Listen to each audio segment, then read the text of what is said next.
Good afternoon, ladies and gentlemen. Or should I say, good evening.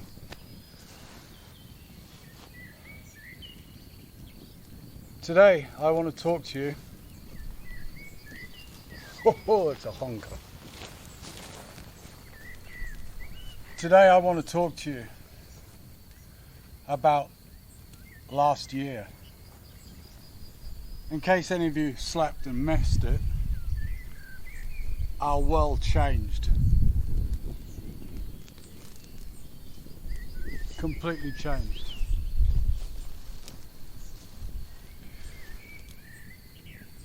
But there are good points as well as bad. And today I'm going to give you a few of what I think are good points and a few of what I think are fucking terrible points. Firstly, let me just state that the fact that virtually all the countries in the world acted in unison and followed the same methodology before the virus had even really taken hold suggests to me this wasn't some sort of spontaneous reaction. It was a long time in the making. Regardless, there are others more versed in such things than me, so I'll let them speak about that. What I want to talk about is how the changes from last year affected our lives, for the good and for the bad. I, like many of you, was in lockdown, or in quarantine, or whatever you want to call it, house arrest, for about a year. Obviously there were bad things about this. We couldn't travel like we wanted, but we did manage to go to Gdansk and Krakow in Poland. We did get to the sea, the far, far north on the Baltic. It wasn't quite Croatia or Greece, but we found somewhere visiting the sea. And it was a nice holiday, nice family trip together. And speaking about family, two of my boys are adults, and both of them are away at medical school normally. But last year, they had distance learning. So all five of us spent a year together in our house in the country.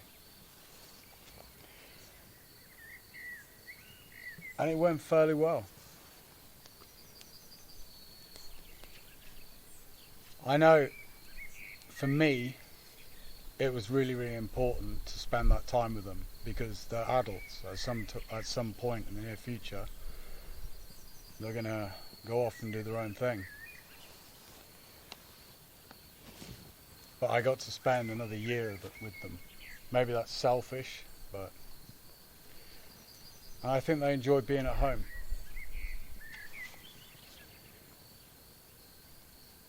For my daughter, it wasn't as pleasant because she's a secondary school student at gymnasium, and she spent every day locked in her room, having to sit from 7:30 till 2 o'clock facing a monitor, and then when she finished, having to do homework on her monitor, which was quite horrific for her.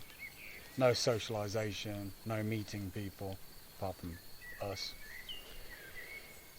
But she managed to get through it, and last week she went back to school.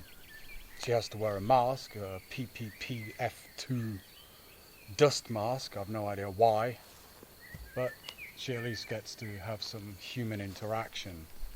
The powers that be obviously thought enough is enough, we'll extend the chain a little bit.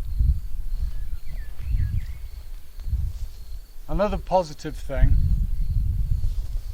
about our house arrest, and sadly others didn't experience this because of where they lived, was I got to spend a year in my house and experience every season as it happened.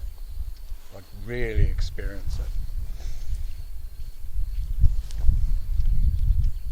Had we have lived in our town apartment, we wouldn't have had this. And I think this really showed a lot of people this last year. Urban life, it has its pros, but if you're confined to a tiny living area and your movement is restricted, it becomes a nightmare.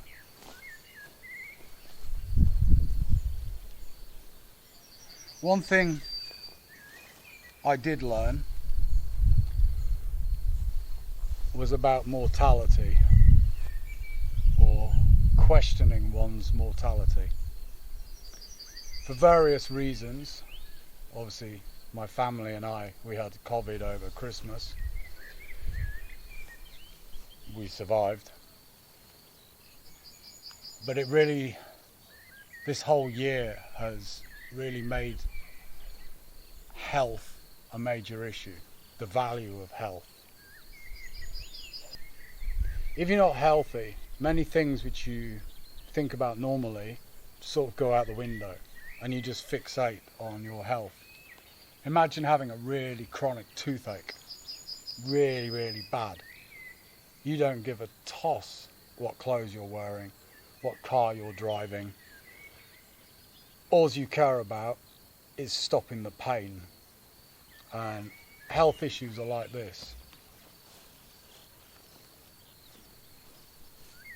You know, we've had a few health issues in my extended family quite recently, and it's all started happening quite suddenly. And it does make you consider every day could be your last, or the beginning of the end. Every day. And you really have to ask yourself what is important in your life. Are you doing things for the right reasons? Or are the things you should maybe put aside and focus on something more important? This is a question you have to ask yourself. Money. Last year, money was a funny thing. Obviously, we still had to pay bills and buy food, but there were no real big expenditures because over here all the shops were closed and I won't deal with Amazon. Yeah, I could order things online, but I didn't really need it. Well, need much. Last weekend, or this weekend just gone, we went clothes shopping as a family for the first time in, 8 months. And the clothes shops were basically empty or filled with stuff they couldn't sell from last year, still at exorbitant prices. And there was just nothing appealing at all.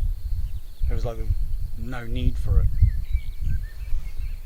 Yeah, some things you need to replace, like underwear or t-shirts and stuff, but what is sold as fashion, no.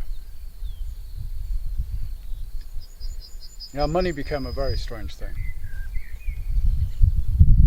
What you actually need to spend money on to be happy and to live a decent life. Because there's lots of things you just really don't need. Really, really just don't need them at all. Also, the less contact you have with other people, the less the need to sort of spend to impress. Obviously last year was hard with money. I lost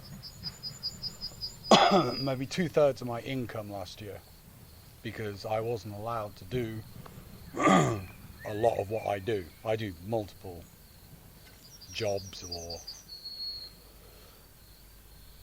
I do multiple things for different sources of income. I don't just do one thing. But several of these I was prohibited from doing because of the COVID crisis. But luckily we managed to get through it by not spending a fortune on crap. It really has identified what you need to spend money on and what you don't. And I think this will change the shape of the economy.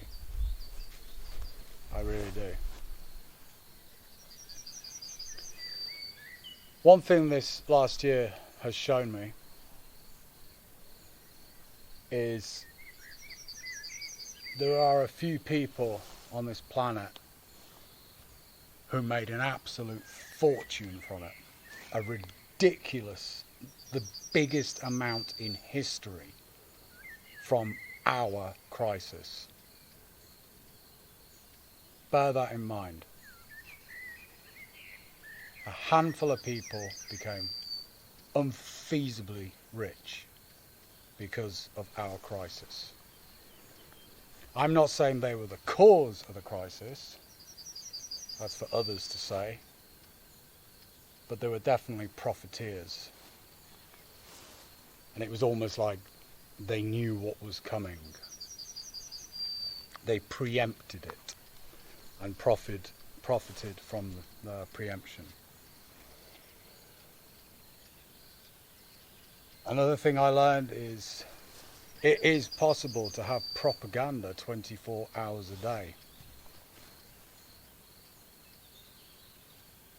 It's incredible. Can you imagine being a newsreader? Jesus. 24 hours a day. The hyperbole.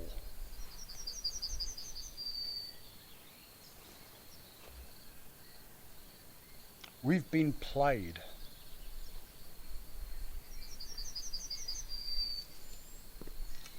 But there are things to learn from this, and there are things to take positively. Evaluate what you really need, what is important in life, and just start focusing on that. There is no greater social good which will come in and save your life. Not unless you fit the current propaganda motives. We really are on our own, and that is why I teach self-reliance, or why I tell people to become self-reliant. Learn to trust yourself. If last year showed anything, learn to trust yourself. And also learn that they can lock your door. They can ban you from going out in the street. They can ban you from meeting your friends. And they can use any excuse they like. Some hidden enemy. It used to be terrorism. Now it's a virus. Whoever controls the hidden enemy wins.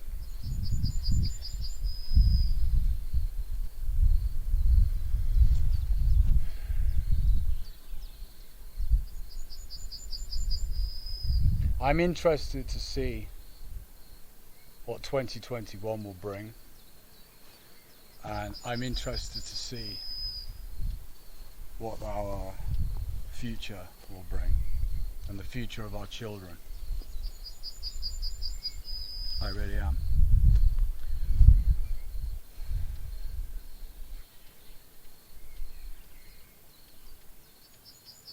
As always,